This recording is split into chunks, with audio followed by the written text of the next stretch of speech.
Está abonado en todas las descargas gratuitas y se conecta solo cuando no hay nadie en línea. Astor Vitali, cultura. En eso estamos. El epígrafe dice: el poeta, como el cazador pobre, a lo que salga, y es de Baldomero Fernández Moreno. El poema Universo dice: el domador que mete su cabeza dentro de la boca del león. ¿Qué busca? ¿La lástima del público? ¿Que tenga lástima el león? ¿Busca su propia lástima? El poeta que arroja su anzuelo en la garganta de la sordomuda. ¿Qué busca? ¿La lástima del público? ¿Que tenga lástima la sordomuda? ¿Busca su propia lástima? ¿Y el público? ¿Está loco? ¿Por qué aplaude? Esto es de Jorge Bocanera y nos parece que la mejor forma de presentar a alguien, a un artista, sobre todo su trabajo. Así que buen día, muchas gracias por venir. ¿Cómo estás? Bueno, buen día, muy contento de estar acá en este programa. Un saludo a tu audiencia y también tratando de, no de celebrar, pero de ver que hay una reacción en la sociedad frente a estos embates del gobierno que ha desempolvado un poco aquel estigma del enemigo interno, ¿no? Ujú. Y que avasalla, como vemos, la salud pública, la educación pública, la soberanía nacional y, como dijo alguien, el derecho a tener derechos. No te gustan mucho las presentaciones extensas, por lo que he escuchado, leído por ahí algunas entrevistas, así que vamos a presentarte, sí, para nuestra audiencia, que en su mayoría creo que la audiencia de esta radio te conoce, pero también hay personas que tienen 15, 20 años y tal vez no les haya llegado necesariamente por otro tipo de medios, pero vamos a hacer corto. Poeta, ensayista, periodista, autor de algunas obras de teatro. No suelo no suelo leer que te definan o que te definas como docente, pero has estado a cargo de distintas cátedras, por ejemplo, la Universidad de... Sí, he sido profesor de la UNSAM, claro, de la Universidad Nacional de San Martín, como en la 15 años, ¿no? cátedra, sí, de poesía latinoamericana. Exactamente. Sí, y con cursos que he dado también, esos cursos seminarios en Colombia, En otras universidades, sí, en claro. En Chile, Chile en también. Costa Rica, etcétera. Bueno, pero esas son centralmente tus actividades. Y recién decías...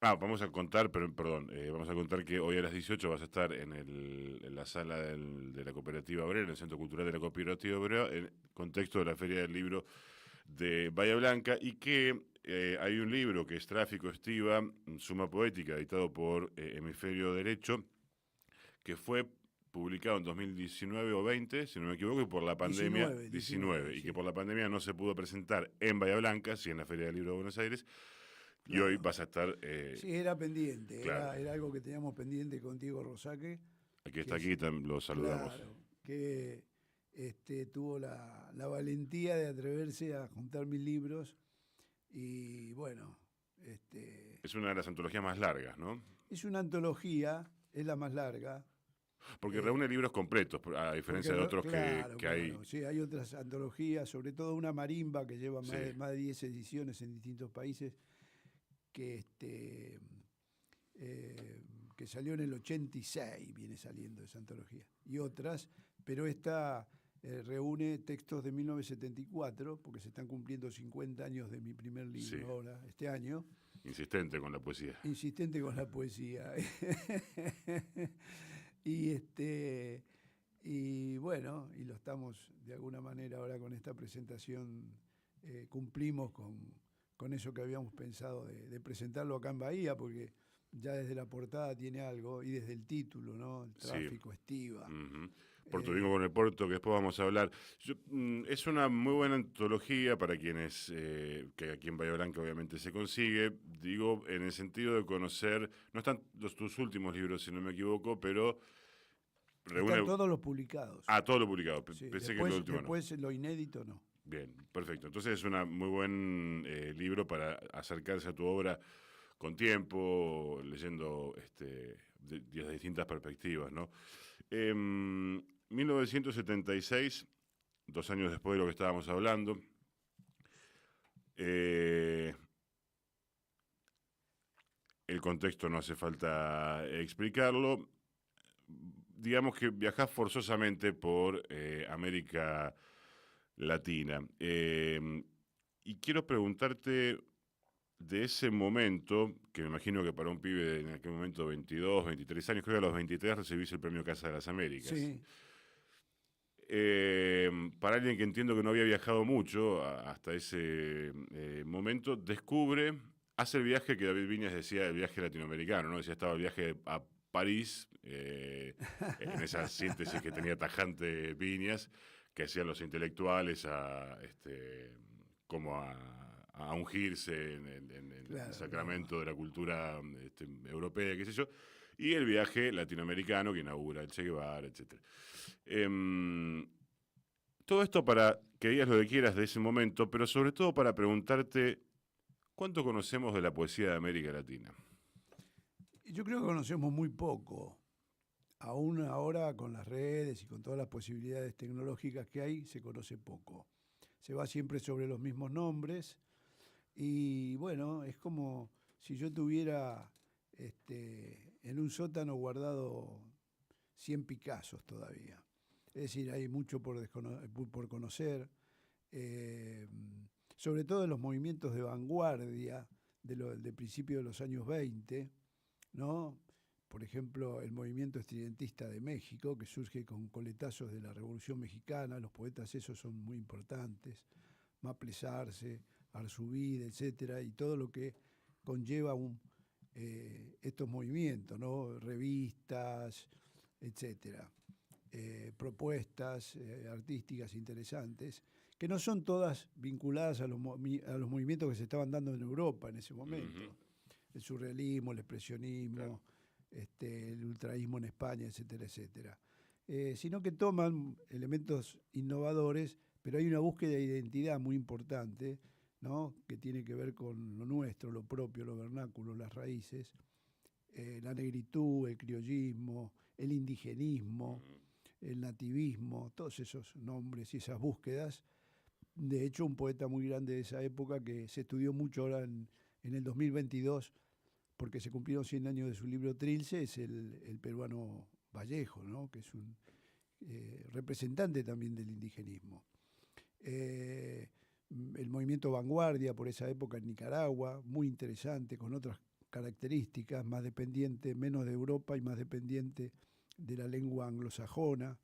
El movimiento peruano que cruza el indigenismo con raíces incaicas, raíces incaicas con el surrealismo, el boletín Titicaca, si a alguien le interesa buscar por ahí, Ajá. y muchos poetas, el caso de Salomón de la Selva, secretario de Darío, que peleó en la Primera Guerra Mundial y tenía libros en inglés y en español, y hoy es un referente de las vanguardias del 1900, sobre todo con un libro que se llama El Soldado Desconocido. Ajá. Todo esto es lo que yo daba en mi cátedra, Uh-huh. en mi seminario, Sí.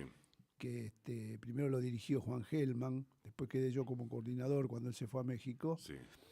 y, y bueno, tratar un poquito de acercar a la gente otros nombres, otras experiencias, porque a mí lo que me interesa es la diversidad en la poesía, ¿no? Uh-huh. Alguien dijo, moda es lo que pasa, entonces modas, tendencias, rótulos, hay una tendencia al rótulo, El ¿no? vicio de los críticos, que es, en vez de leer, rotular, Bueno, sí, y ahora más que nada, o de la academia también. ahora hay muchos rótulos para, Mm. hay algunos que yo ni entiendo, que escucho por la radio a veces del cine tal, ¿no? Sí. Y le ponen un rótulo y yo tengo que entender, y a veces son rótulos en otros idiomas, qué sé yo, palabras muletilla, hay mucha muletilla, ¿no? Que no necesariamente define algo o dice algo. Claro, Mm. claro, no, inclusive realismo mágico para mí, antes se decía tropicalismo, Sí. pero para mí no me dice nada tampoco, ¿no?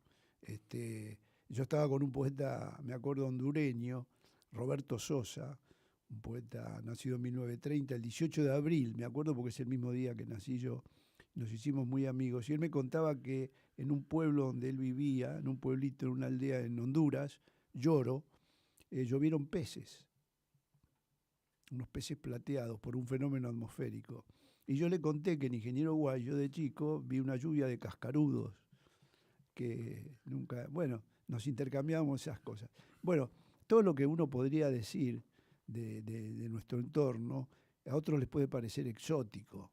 Y empezamos con esto del realismo mágico, cuando no entendemos algo. Hay un poeta que yo considero mi maestro, un guatemalteco, Luis Cardoso de Aragón, que decía, solo hay ideas exóticas para los que no tienen ideas. Y soy un poquito contrario a los rótulos. Y esto llevado al arte, como te decía, lo interesante en esos seminarios es abrir otras puertas. Empezamos a trabajar la poesía de mujeres mucho antes que el Me Too y todo esto. Desde el siglo XVIII en Hispanoamérica para adelante. Estábamos hablando de las vanguardias. Bueno, en las vanguardias nunca se habla de las mujeres, y hubo.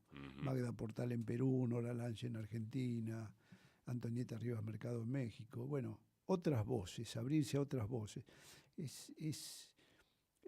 Será también, ahí interviene mi condición de periodista, ¿no? La investigación también, ¿no? Investigar, curiosear, fijonear.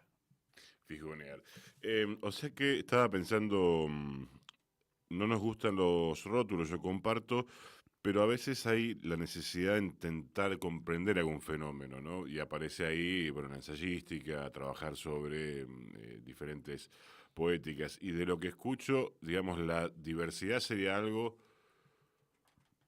que podría señalar como una característica de América Latina, o lo señalabas como algo. Si, te lo pregunto de otra forma, si alguien te dijera qué elementos qué 4 o 5 elementos podés señalar, si te preguntan características de la poesía de América Latina, si es que eso se puede englobar así. Sí, podríamos hablar, a ver, se puede hablar de muchas cosas, pero sobre todo de un movimiento sincronizado entre la búsqueda experimental y el cuestionamiento. Ajá. Una especie de esos engranajes que son la imaginación y la conciencia, o la imaginación de la conciencia y la conciencia de la imaginación, cómo trabajan juntos. Eso se ve en Vallejo, ¿no? Vallejo es un poeta con un ojo crítico hacia la sociedad muy fuerte. Se ven sus notas, hay notas de 1920 que él ya se adelanta, hace críticas a cierto periodismo, habla de la competición entre la gente. Hay una nota de él que se llama La vida como match, donde él dice que no quiere estar en el Guinness, prácticamente lo que dice. No quiere ser mejor, dar piñas más fuertes, dice. Es muy interesante las crónicas de Vallejo de esa época. Dan cuenta de todo lo que leía y sabía, por fuera de la poesía también que escribía. Y bueno, y ahí está la conciencia trabajando, el ojo crítico, y a la vez un gran buscador de nuevas poéticas, inclusive criticando a los latinoamericanos, poetas que en este momento estaban subyugados un poco por los manifiestos del futurismo, del surrealismo, y eran muy cultores de la velocidad, de la urbe, del ruido, ¿no? Los estridentistas no se imaginaron lo que se iba a venir. Inclusive los futuristas, en uno de los manifiestos, el manifiesto, creo que se llama Manifiesto de la Electricidad o algo así, uno de esos manifiestos de 1909, 8, por esa fecha, habla de una pantalla como de níquel, donde llega, habla de una energía que llega del mar, unos cables y voltios, bueno, una cuestión muy técnica, pero termina en una especie de pantalla donde se van a poder acumular, él dice, 100.000 libros, algo así. Se está adelantando a la... bueno, esto de premonición, que también es otro tema que tiene la poesía, ¿no? Sí, claro. Estamos con Jorge Bocanera en un programa especial, aquí en Eso Estamos, FM de la Calle, porque a las 18 horas, en el contexto de la Feria del Libro de Bahía Blanca, podrán verlo en el Centro Cultural de la Cooperativa Obrera. Quiero hablar contigo, Jorge, si tenés ganas, respecto al tema revistas.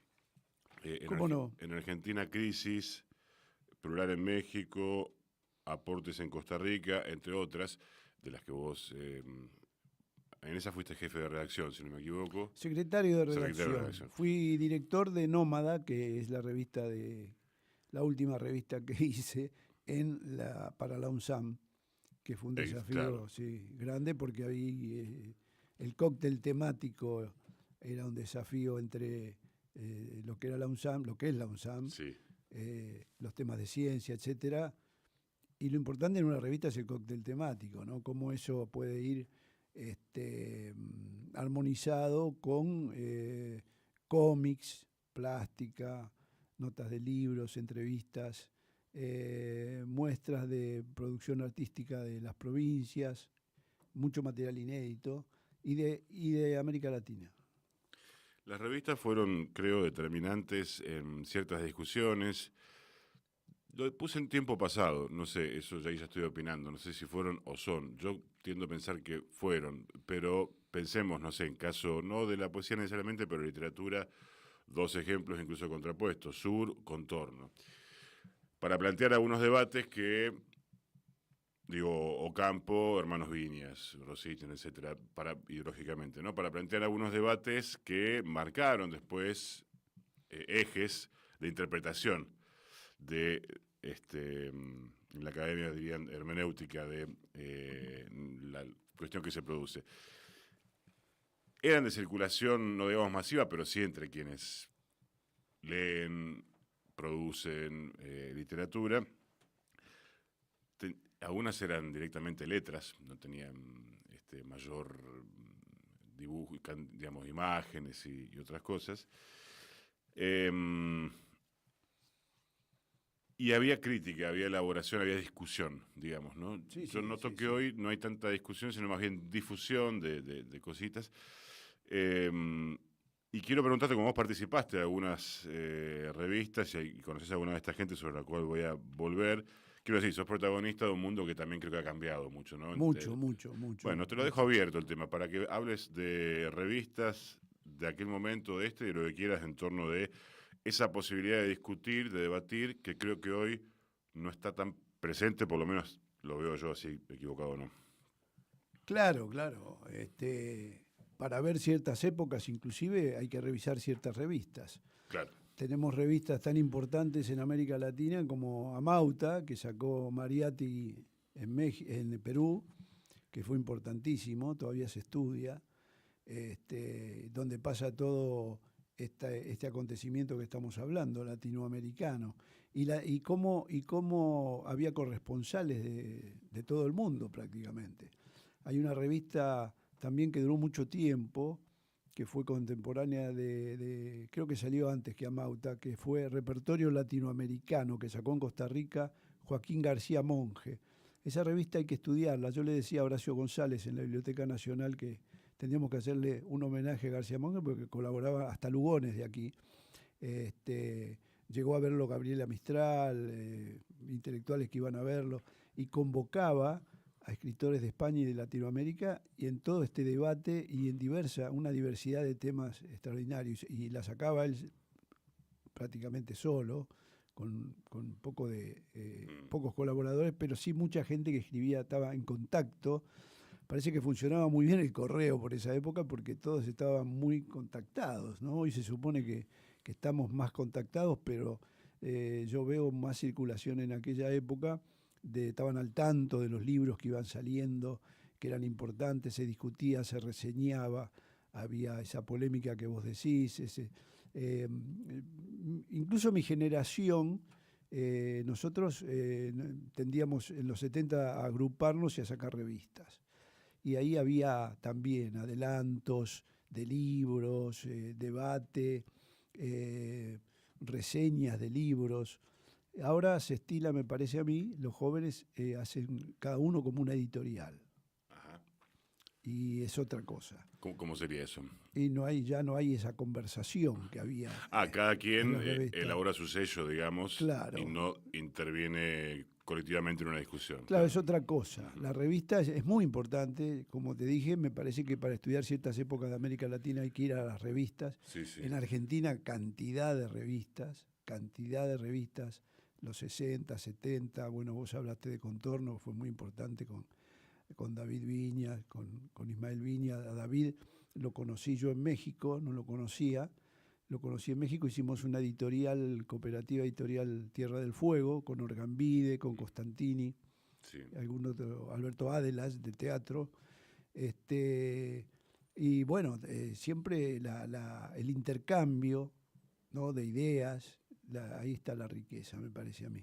Entonces, en todas las revistas en las que yo trabajé sí había, no eran tipográficas, había presencia de plástica, de diseñadores, había que integrar. Yo te hablé antes de cóctel temático, me gustaba mucho, era una especie de álbum de figuritas, llenar un álbum de figuritas, ¿no?, desde la portada. Eso traté de hacer en Nómada, en la Universidad Nacional de San Martín, en una revista que integraba, como te dije, el cómic, la ciencia, Sí. inclusive lo que se estaba haciendo en las provincias. Acá yo trabajaba en Telan y trataba de cubrir, bueno, qué están escribiendo en Ushuaia, por ejemplo, cómo influye el tema de aquella cárcel, pero ahí en Ushuaia, cómo influye el clima, cómo influye en Misiones, por ejemplo, todavía la presencia de Quiroga, y muchas cosas que se están haciendo que no conocemos, por lo menos en Buenos Aires. No hay esa irradiación de ese federalismo cultural que debiera haber. Yo lo traté de hacer en la revista y aparte cada revista venía con un fascimilar, con un fascículo. La vida de Rimbaud, la vida de Onetti, Claro. Homero Expósito. Es decir, esto que alguna vez salió que se llamaban Los Hombres de la Historia, que traía Napoleón, pero Las colecciones, sí. pero una colección que fuera por otro lado. Por ejemplo, la Malinche de México. ¿Quién fue la Malinche? Entonces, bueno, traté de hacer eso. Creo que sacamos un tiraje de 10.000 ejemplares para venderlo también en kioscos. Ujú. Conseguimos mucho material inédito también de afuera, que eso es importante, es atractivo.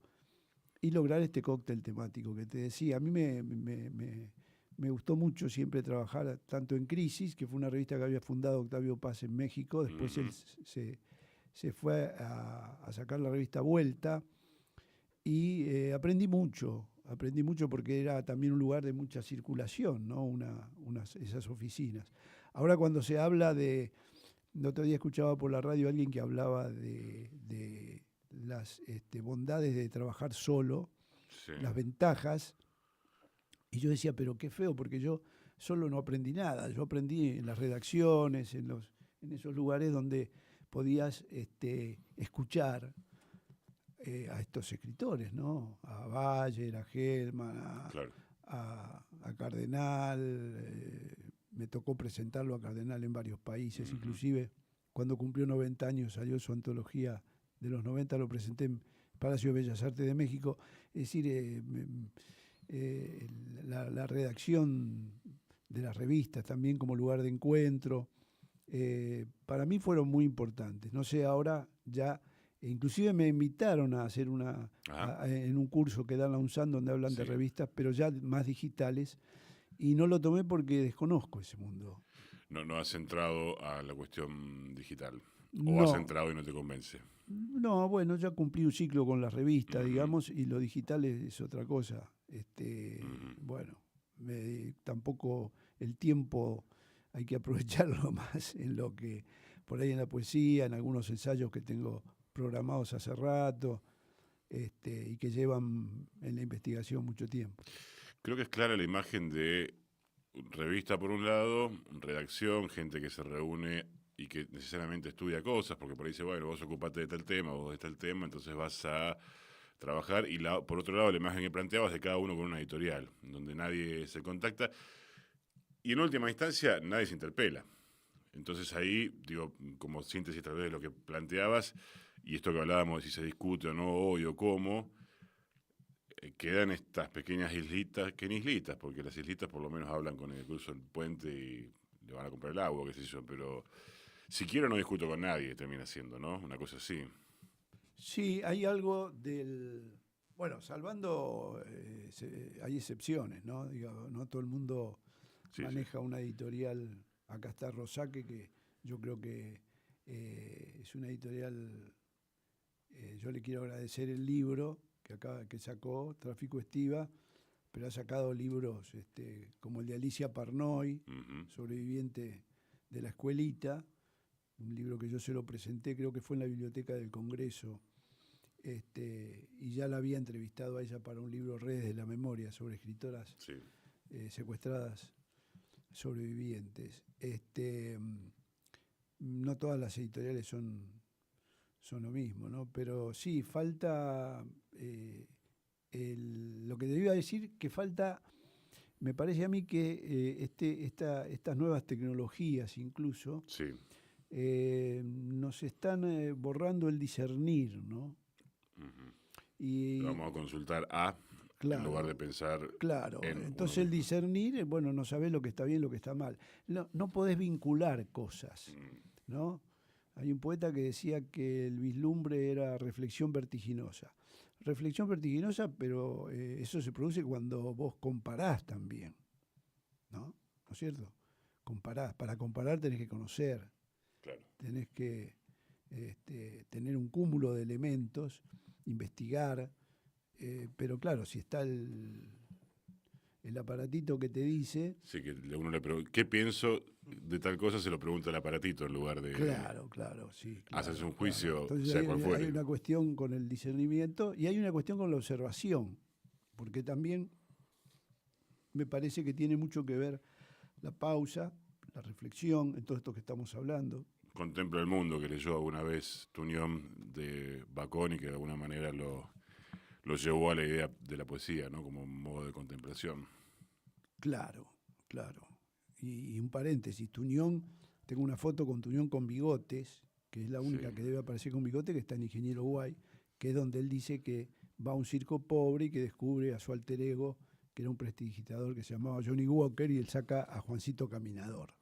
Eso aparte. Pero sí, la observación es muy importante en la poesía. Alguien dijo que lo que distingue a un poeta es su calidad de atención.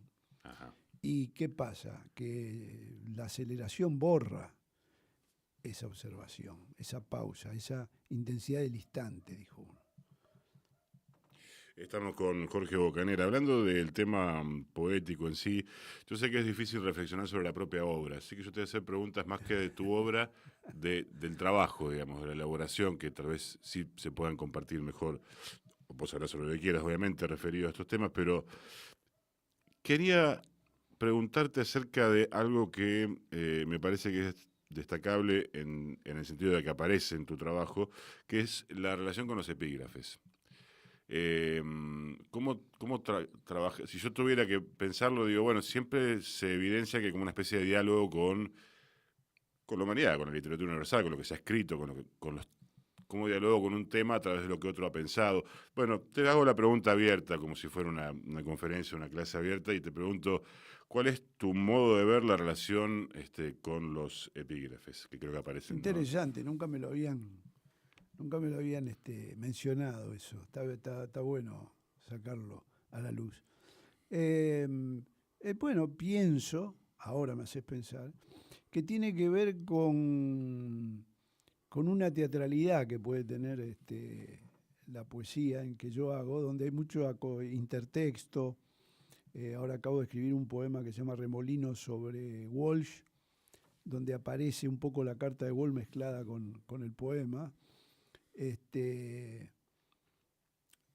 Y tiene que ver para mí Bahía es un punto también de intersecciones, de confluencias y bifurcaciones. Y yo vi en mi infancia, que la pasé en Ingeniero Guay, bueno, ese cruce de personajes constante, y me preguntaba, ¿no?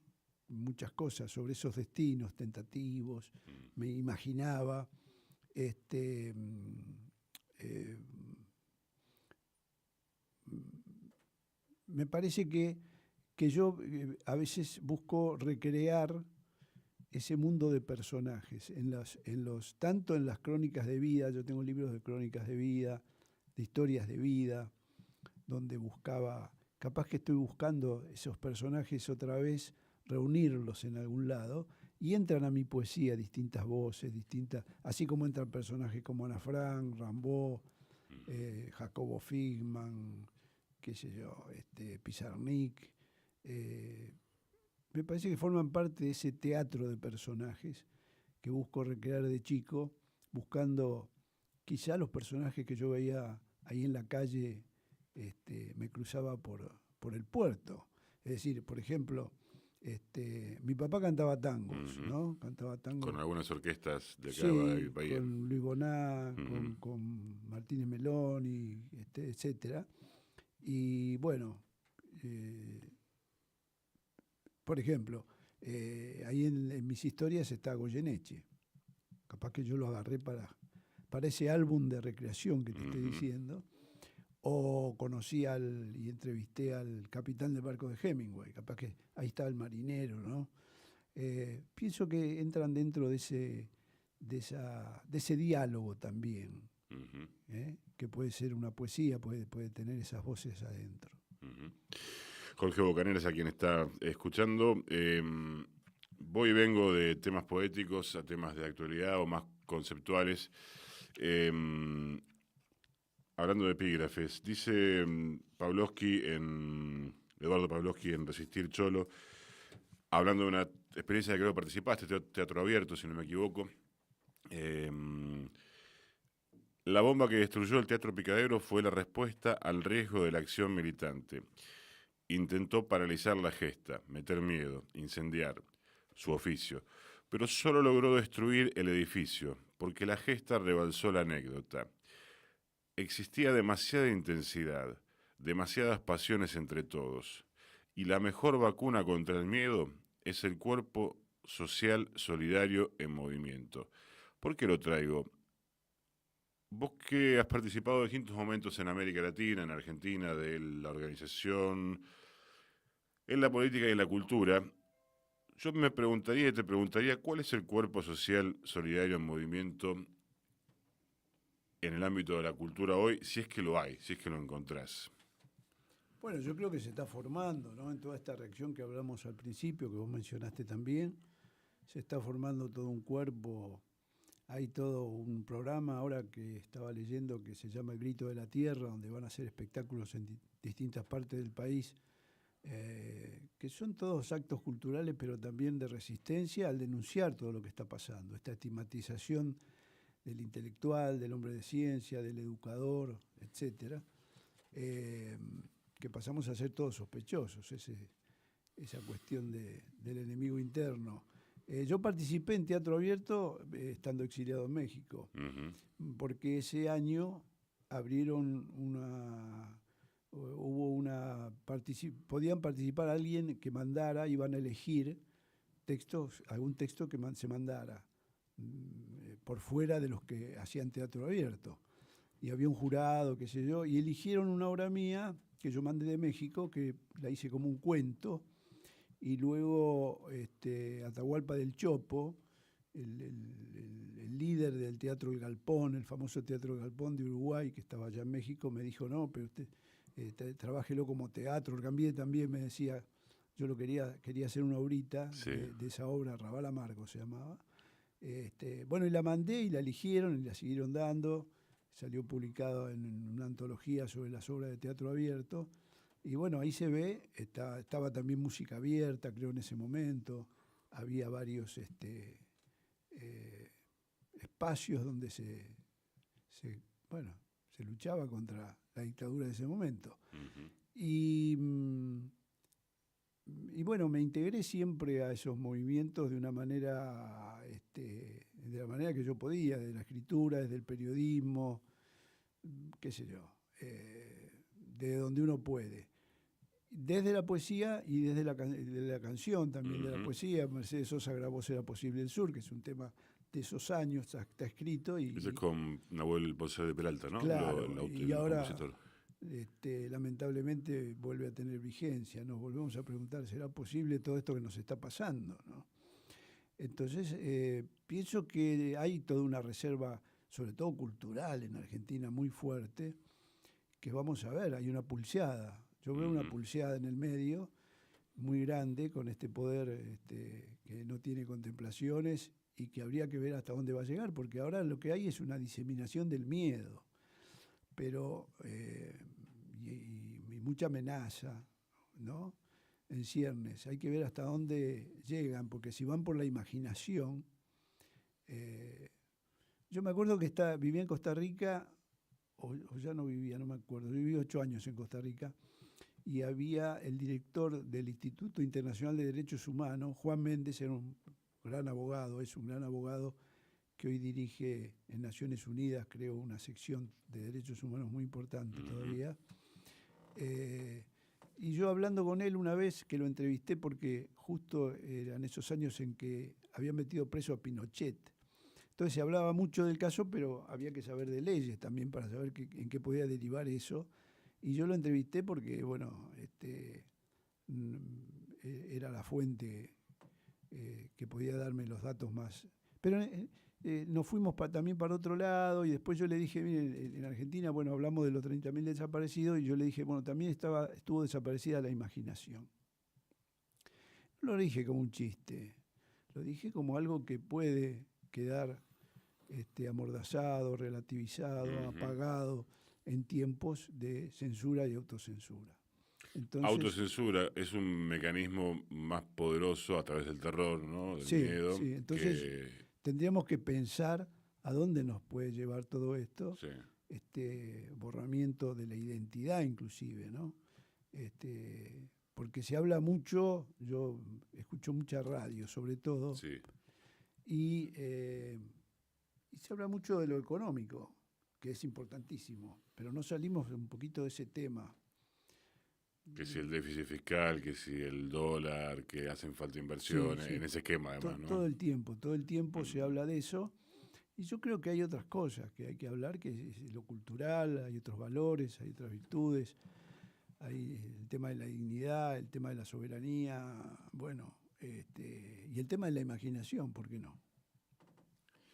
Estamos con Jorge Bocanera. Voy a insistir sobre el tema que acabas de plantear porque me parece valioso e inexistente en la agenda en general, que es la relación entre proyectos políticos y cultura. Imaginemos, vamos a hablar ampliamente de la izquierda y del progresismo, muy ampliamente, como para, digamos, quienes nos ubicamos en algún lugar que no avale la injusticia social, etcétera. Da la sensación, o yo tengo la sensación de que ocurre esto mismo que vos decís en todos los ámbitos, es decir, hay una agenda fijada sobre la cuestión económica, sobre algunos aspectos, y el tema cultural parecería ser que es desatendido en su complejidad. Quiero decir con esto, por ejemplo, cuando se habla del Plan Cóndor, de la dictadura, de las dictaduras en América Latina, etcétera, el progresismo y la izquierda tienen una mirada sobre qué ocurrió. Cuando se habla de la economía, cuando se habla de las universidades, cuando se habla de cultura, ahí parece que no hubo Plan Cóndor.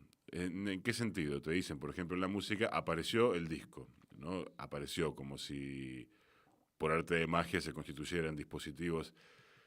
Se destruye el encuentro social, la milonga, la peña con el folclore, aparece la tecnología, etcétera, pero ahí no parecería haber un dispositivo político, hegemónico, de una derecha organizada.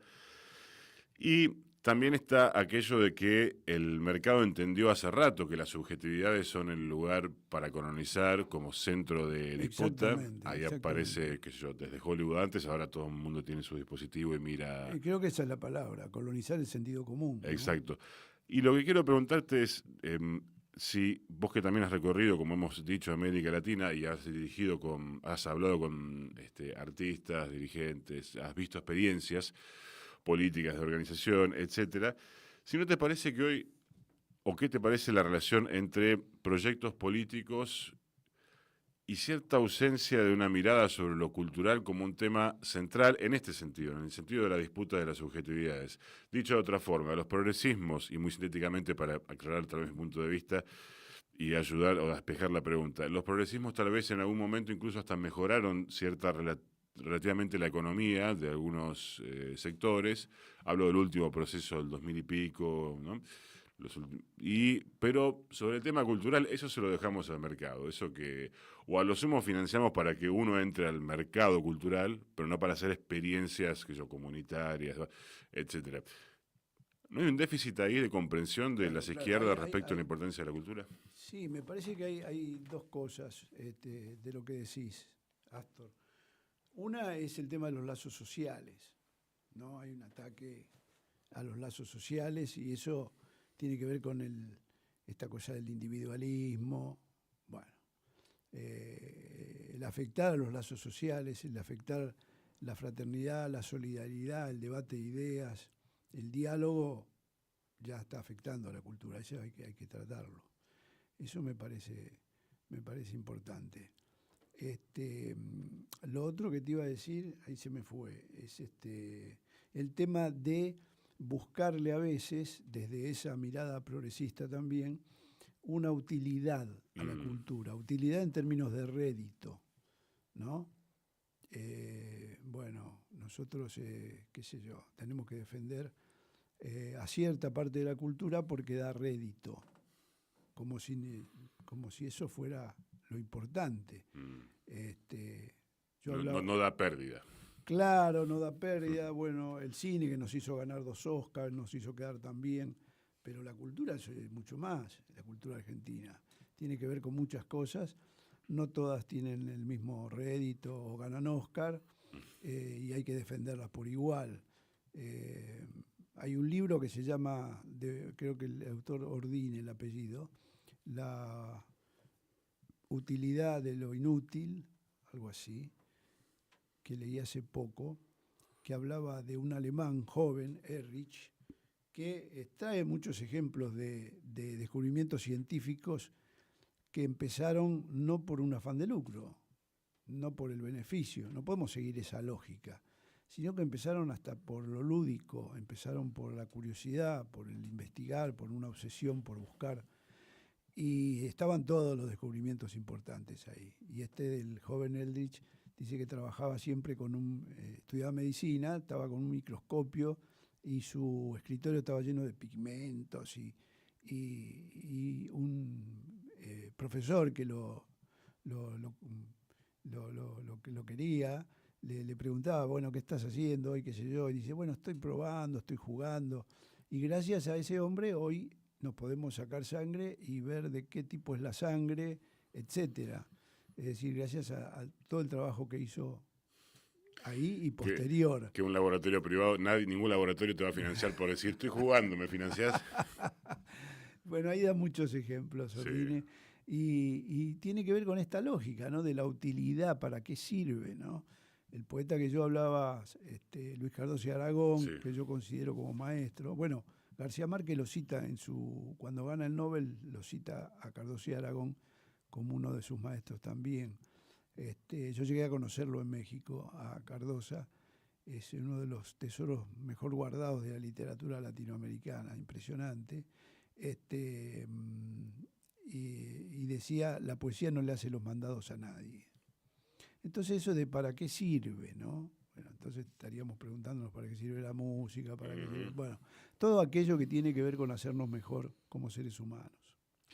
Juan Falú me contaba que en el Fondo Nacional de las Artes, cuando ocurre toda esta avanzada de Milei contra diferentes instancias de la cultura, se armó una especie de grupo de WhatsApp en donde estaban todos los directores y directoras, digamos, de los últimos años, incluido los del macrismo.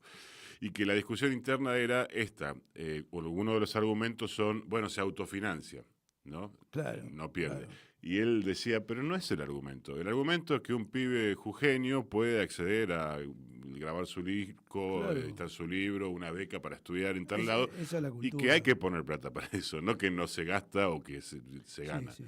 Yo no entendí, lo del Fondo Nacional de las Artes no lo entendí porque primero parece que lo agarra este hombre que yo lo conocí, Javier Torre, que se portó muy bien conmigo. En los 80 dieron una obra de teatro que yo había escrito, Perro sobre Perro. Gracias a él, ahí en el San Martín, él dirigía el Centro Cultural San Martín. Sí. No entendí, porque él agarró la propuesta de dirigirlo con este nuevo gobierno, el fondo, y después se vio como que lo sacaron, y todo el mundo decía, bueno, pero qué mal está que lo sacaron. Yo creo que lo que estuvo mal fue agarrar un lugar donde no iba a tener posibilidad Claro. de desarrollar, ¿no? porque ya vemos que, como vos dijiste, saben dónde tienen que atacar, qué parte de la subjetividad. Ahora están con la subjetividad de los más adolescentes, ¿no? Trabajando. Van a colonizar el sentido común, como yo te decía. Bueno, los videitos para ir hilando algunos temas y vamos llegando de a poco a la síntesis, que uno ve muchos pibas de esa edad, de 18 años, cuyos sueños son cómo hacer plata, cómo hacerte millonario en tantos pasos o qué sé yo. Sí, sí. Entonces bueno, hay escuelas de emprendedurismo sí, de niños ya. eso no lo sabía. Para que tengan su logo, ya vayan dibujando su logo de su marca, su negocio, para que empiecen a especular. Es decir, en vez de jugar, van a estar... Qué plan existencial pobre, no hacer plata como fin. Claro, sí, es lo único que... Sí. No estamos hablando de las necesidades de sobrevivencia. Jorge Bocanera es quien está, me porté mal, no traje reloj. ¿Alguien me podría decir cómo estamos con la... Estamos en... Y sin... Gracias. Te puedo mencionar algunos nombres, algunos ya los señalaste, pero me parece que no solo porque los conociste, porque no se trata de un anecdotario o de meternos en tu vida personal o de publicación de amistad, sino porque tenés lectura sobre ellos. Y algunos has escrito, el caso del Juan Gelman, creo que hiciste 2 trabajos, o por lo menos un ensayo recuerdo. Y que me parece que conviene justamente en estos momentos, o que es importante traerlos, porque han señalado cosas desde lo político, desde su acción de vida y desde lo estético. Juan Gelman, que no conozco nada. ¿Por qué es importante? Bueno, Juan Gelman primero es un gran escritor, un gran periodista, uno de los grandes periodistas argentinos, ¿no? Es importante por su obra, por sus búsquedas, y es un referente en su lucha por los derechos humanos, por su búsqueda de su nieta, que al final la encuentra en el año 2000, por su hijo, por su nuera, bueno, por todo lo que representa en la poesía a nivel mundial, diría yo. Hay muchos seguidores de Gelman a nivel, ya, no solo, digamos, iberoamericano, hay muchos estudiosos de Juan Gelman. En la UNSAN sacamos un libro donde integramos un montón de ensayos de estudiosos de todo el mundo de la obra de Gelman y todos los aportes que él hace en su textura escritural, ¿no? David Viñas. Bueno, un hombre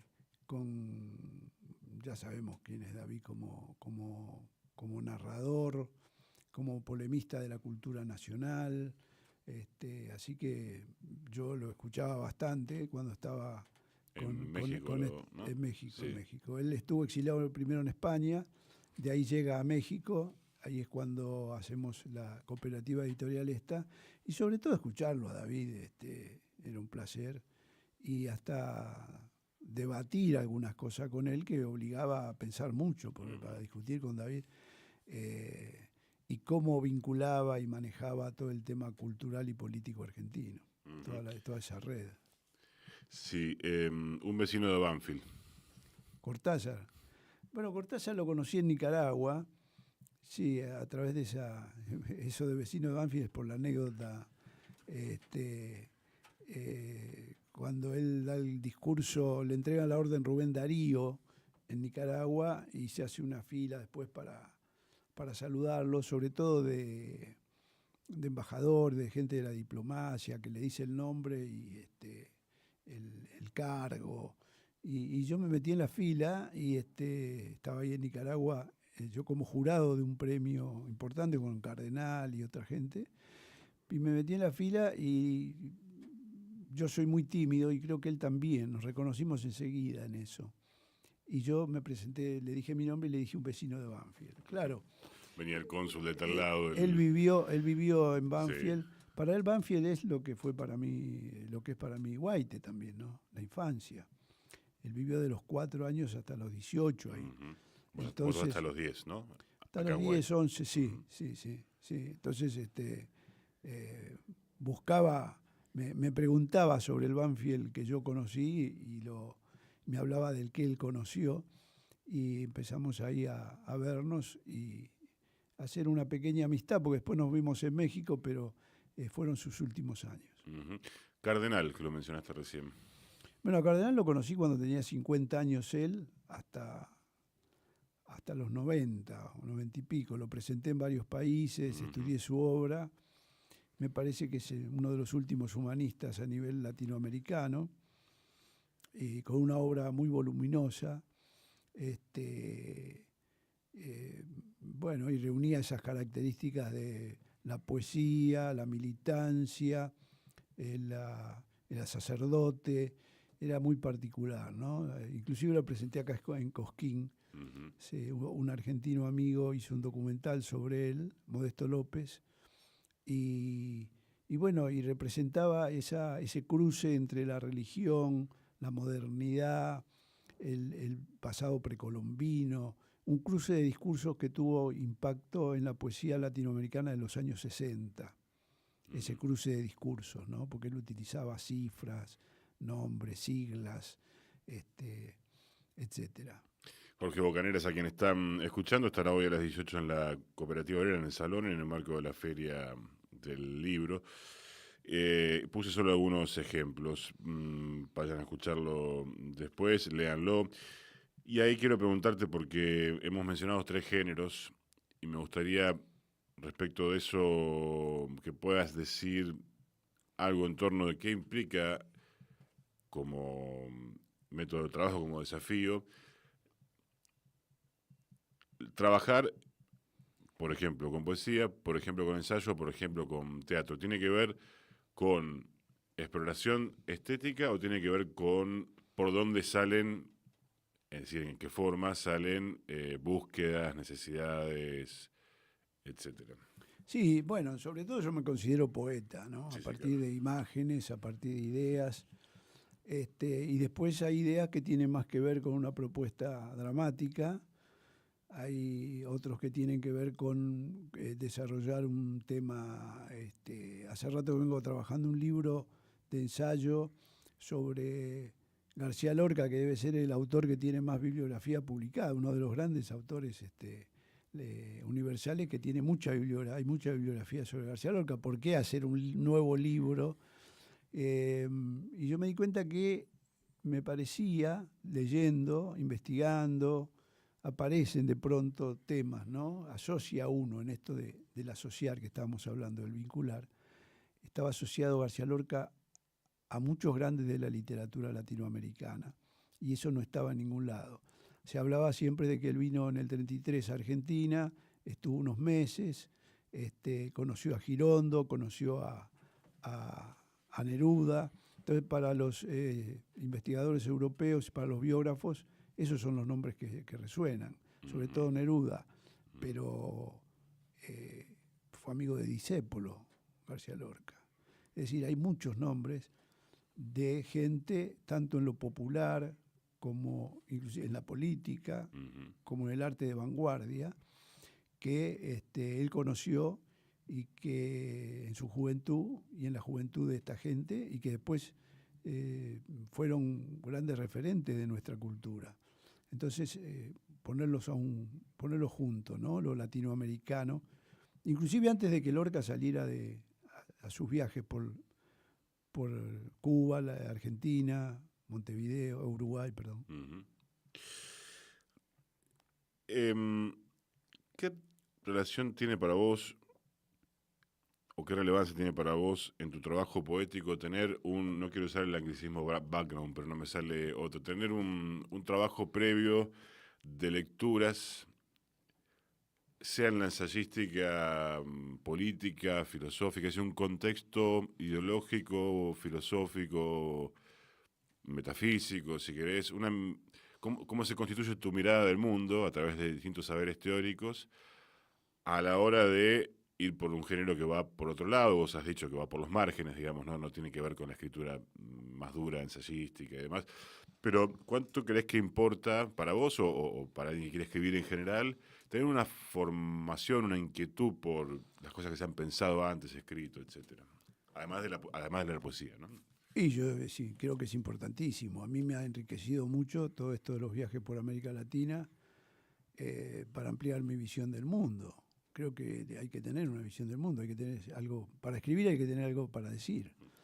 Y para decir hay que conocer, y cuando más conozco, es decir, yo no he viajado nunca como turista, he viajado mucho por América Latina y conocer la historia de los pueblos, lo que puedo conocer, de sus artistas, de sus, no sé, de los hombres que hicieron la historia social también, pero también de sus sabores, de su música, no sé, todo aquello que conforma una especie de idiosincrasia.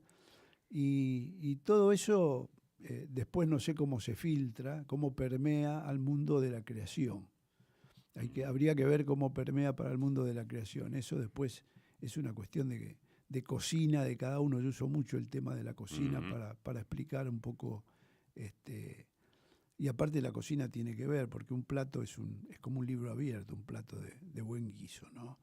Entonces, el asunto es que no se puede explicar cómo permea hacia lo que uno después sale escribiendo. Para eso otros escriben de la obra de otros, ¿no? Claro, sí, a mí me han iluminado gente que me ha dicho lo que yo quería decir. A veces uno escribe y lo bueno que tiene la poesía es eso, ¿no? Las distintas interpretaciones que puede tener un mismo poema. Jorge Bocanera, ha sido un placer, te dijimos una hora, así que lo vamos a dejar acá, quedan temas para charlar, pero vas a seguir hablando hoy a las 18. Gracias, Diego Rosaque, le deseamos a la Feria del Libro una buena jornada. Un saludo y gracias a Fede Randazzo, que hizo de vínculo. Y que está estrenando su película. Yupanqui, sobre Yupanqui. El Trashumante. Exactamente. Bueno, un placer conocerte. Muchas gracias a ustedes y bueno, aquí estoy en el lugar donde nací. Hago un paréntesis, perdón, voy a redundar. No te he preguntado mucho sobre infancia y cosas biográficas porque quería aprovechar el tiempo para hablar de todos estos temas que hemos conversado. Hay muchas entrevistas donde te referís a otros temas de orden más biográfico, digamos, ¿no? Sí, en general sí, claro. Es un tema mío cuando hablo de lo que me impulsó a la poesía, ¿no? La curiosidad, a imaginar posibles destinos, a lo diverso, y eso el puerto de Guaite tuvo mucho que ver. Jorge Bocanera, en este programa especial de En Eso Estamos, en FM de la Casa.